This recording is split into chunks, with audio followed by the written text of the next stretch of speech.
There is an investor in your life who sends you money every single month. They don't ask for equity. They don't ask for returns. They don't demand fast success. They only ask for your time. And you're treating them like an ATM instead of a fund that's quietly financing your financial future. Every 2 weeks, thousands of dollars land in your account. Not to make you rich overnight, but to give you a chance to become rich later. Most people never see it that way. They spend that money like income. They depend on it. And then they complain that investing doesn't work. That passive income is a myth, that financial freedom is only for a lucky few. The problem isn't that you're investing in the wrong things. The problem is that you're ignoring the most important phase of investing. This is the phase that every future asset you'll ever own depends on. The phase that determines whether passive income will ever work for you. The phase that decides whether financial freedom becomes real or stays a nice idea on social media. Most people want to talk about stocks, real estate, crypto, passive income, but almost no one talks about the thing that funds all of it in the first place. And because of that, they enter investing under pressure in a rush with a financial system that was never built correctly.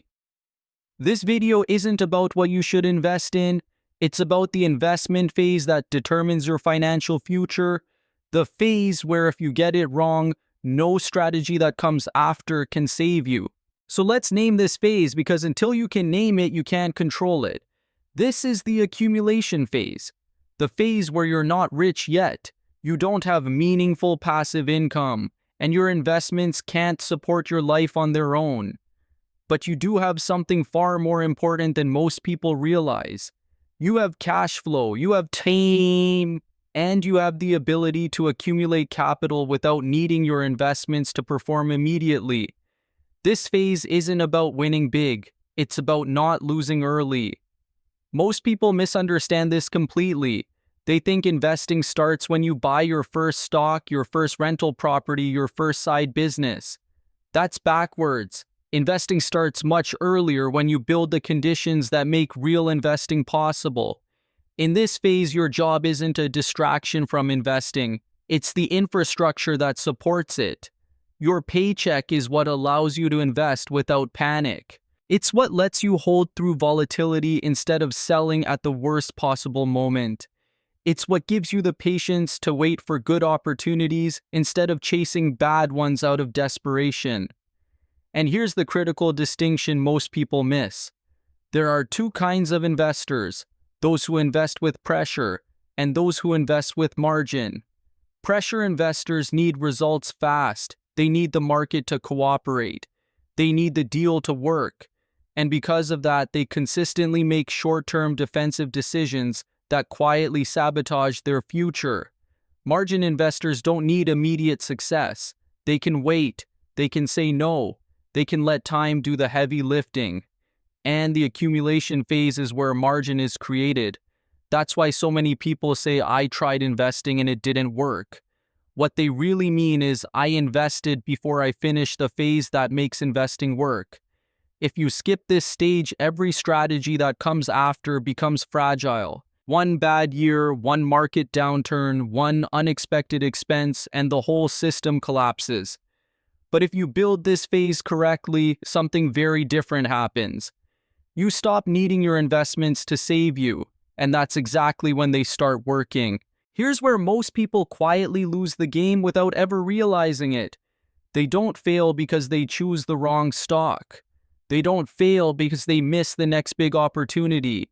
They fail because they rush out of the accumulation phase before it's done.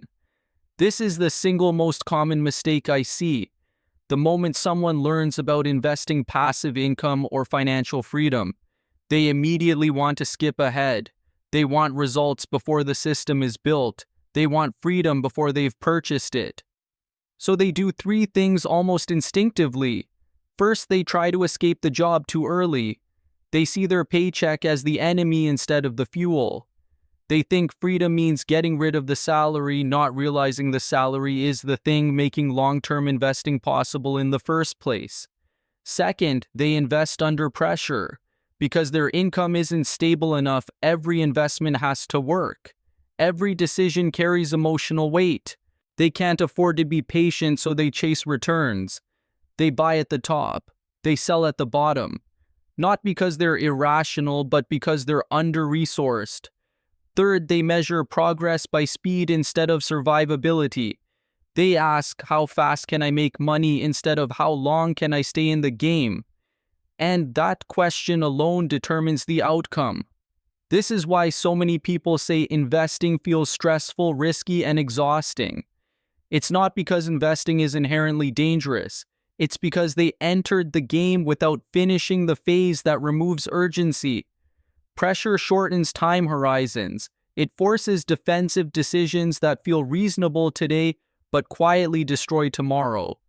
When you skip the accumulation phase, you don't just slow down your progress, you make it fragile. One bad year in the market, one unexpected expense, one job disruption, and suddenly you're forced to liquidate at the worst possible time. That's not bad luck. That's a structural mistake. The irony is painful. People leave the accumulation phase early because they want freedom. But the only thing that phase was doing was buying them the ability to wait. And waiting quietly, patiently, without pressure is the skill that separates people who eventually build passive income from those who keep restarting from zero. If this phase feels boring, slow, or unglamorous, that's not a bug. That's the point. Because the accumulation phase isn't where wealth looks impressive. It's where wealth becomes inevitable. This is where a lot of people push back. They hear everything we've talked about so far and think, okay, fine, I get it. Accumulation matters. But wouldn't I build wealth faster if I just quit my job and focus on investing full time? It sounds logical. It also happens to be one of the most expensive mistakes you can make. Quitting your job early doesn't create freedom. It creates pressure. And pressure is poison for long-term investing. When you don't have a paycheck, you don't get to wait. You don't get to be patient. You don't get to say, this isn't a good opportunity, I'll pass. You need money now. So every investment carries urgency. Every decision has stakes attached to survival. And investing plus urgency is a losing formula. When markets pull back, you can't hold. When deals take longer than expected, you panic. When something goes wrong, and something always goes wrong, you're forced to make the worst possible decision at the worst possible time. Compare that to someone who still has income. They can wait. They can hold through volatility. They can walk away from bad deals without it threatening their lifestyle. Same market, same opportunities, completely different outcomes. Freedom doesn't come from escaping work. It comes from removing dependency. Quitting before you've built that margin doesn't make you free. It just removes the one thing that was protecting your long-term decisions. Here's the mental shift that changes everything. Your salary is not the reward for your labor. It's the seed capital for your financial life. Every asset you admire, stocks, real estate, businesses, requires capital before it produces returns. There is no version of investing where money appears out of nowhere. Someone always has to fund the early stages. For most people, that funding doesn't come from inheritance or luck. It comes from a paycheck. And that paycheck is the cheapest, most reliable source of capital you'll ever have. It arrives on a schedule. It doesn't care what the market did this week. It doesn't demand performance from your investments. That's incredibly rare. But most people misunderstand what their salary is for. They treat it like spending money, like something to consume instead of deploy. That's why it never compounds. The paycheck that hits your account on Friday is the same money that becomes an index fund contribution on Monday. It's the same money that turns into a down payment. The same money that buys time, skill, and optionality. Your job is not the investment. Your job is the investor. It funds your ability to take risk without desperation. It gives you the capital to build assets quietly, patiently, and consistently. Once you see salary this way, the goal stops being make more money. The goal becomes deploy this capital intelligently. Because capital, when given time and margin, does the rest. Now here's where the math gets almost offensive. Because beyond your salary, your employer is handing you free capital, and most people either partially claim it or ignore it entirely. Let's start with the most obvious example, the 401k match. If your company offers a dollar-for-dollar match up to 6% of your salary, that's a guaranteed 100% return the moment the money hits your account. Not annually, instantly. There is no hedge fund, no private equity deal, no crypto strategy that can legally promise that. And yet, roughly 1/3 of employees who have access to a match don't contribute enough to get it. They're voluntarily turning down free money because they can't afford to invest right now. That logic is backwards. Then there's the health savings account, possibly the most powerful tax-advantaged account in the entire system. Money goes in pre-tax, it grows tax-free, and when used for medical expenses, it comes out tax-free. That's a triple tax advantage, and most people treat it like a checking account for co-pays. Education reimbursement is another one.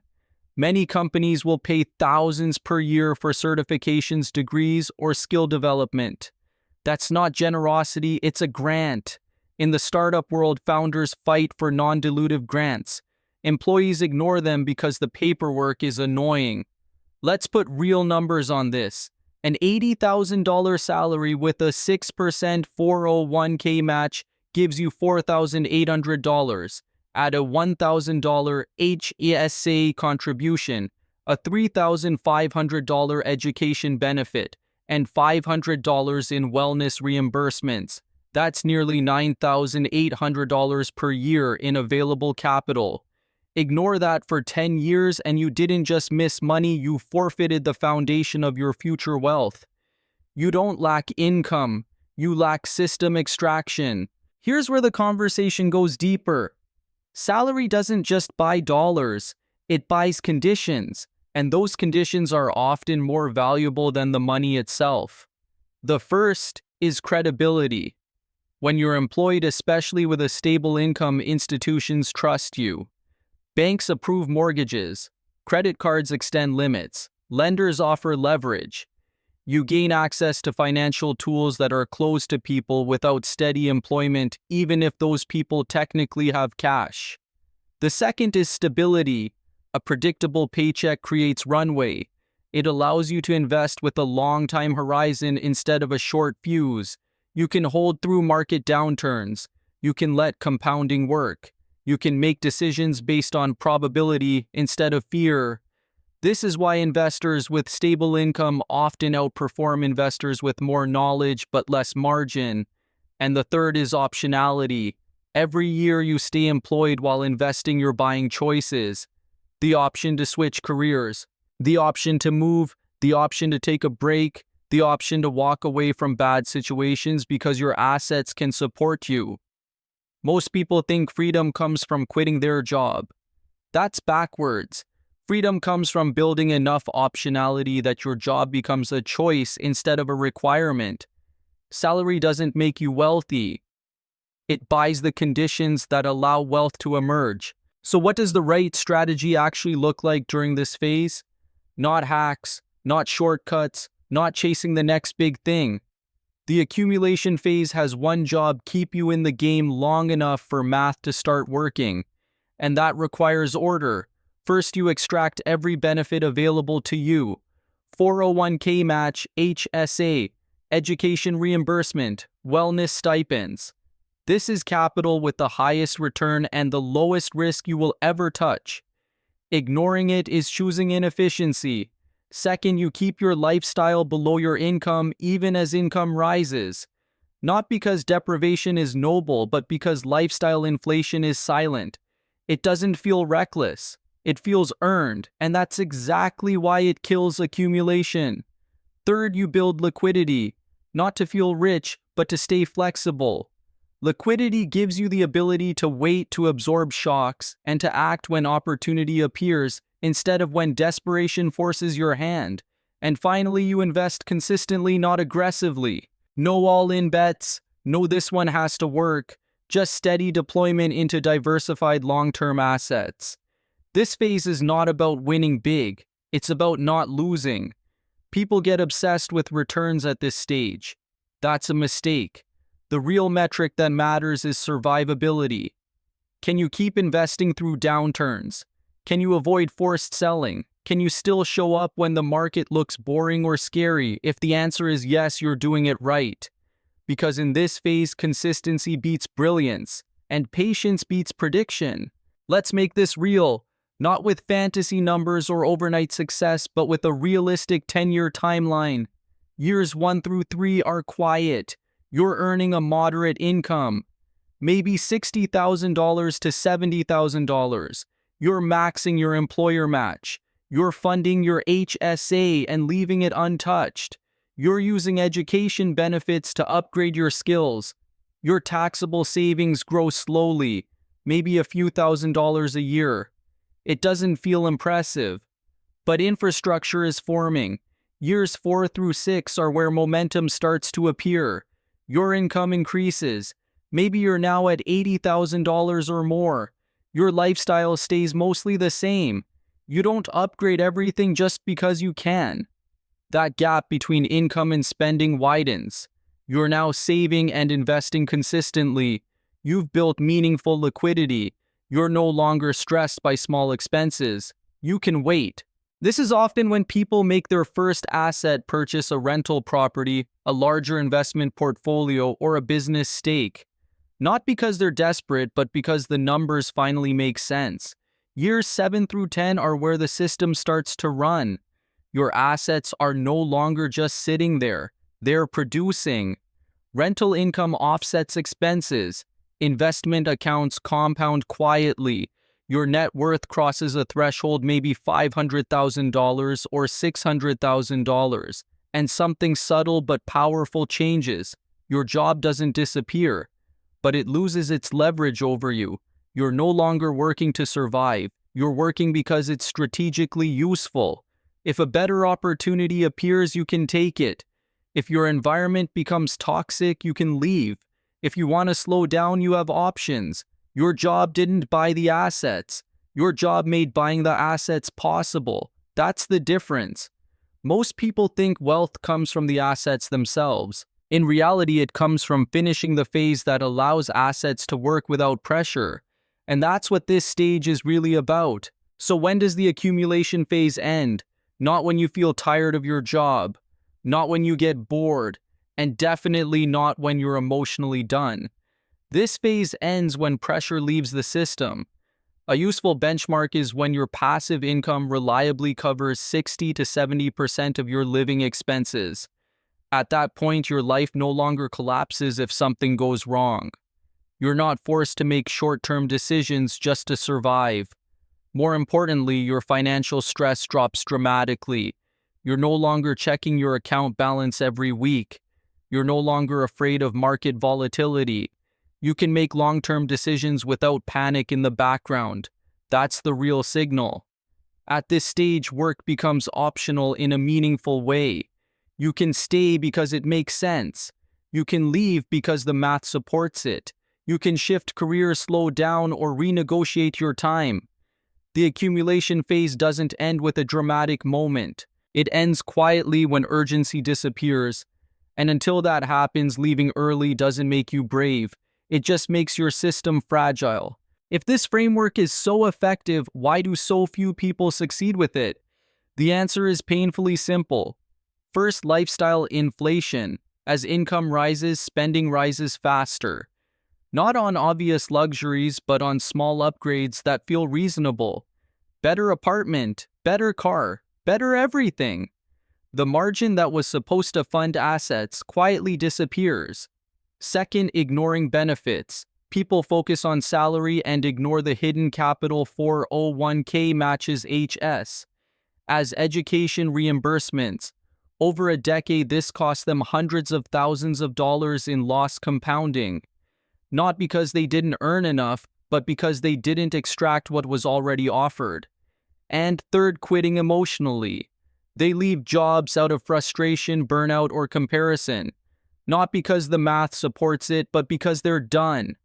That decision almost always increases pressure at the exact moment they need less of it. None of these failures look dramatic. They feel justified in the moment.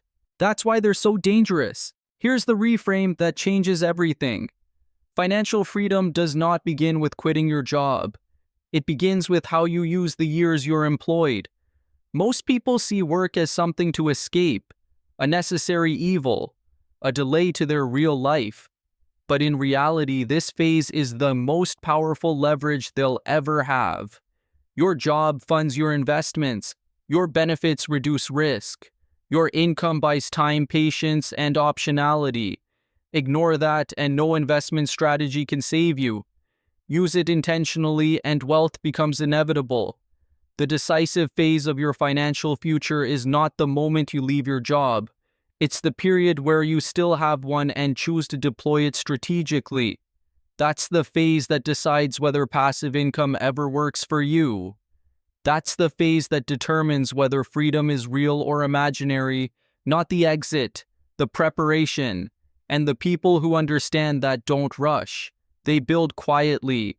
They extract everything. And they leave only when the math, not their emotion, says it's time. Because the phase that determines your financial future isn't when you walk away from work, it's how you use work before you do.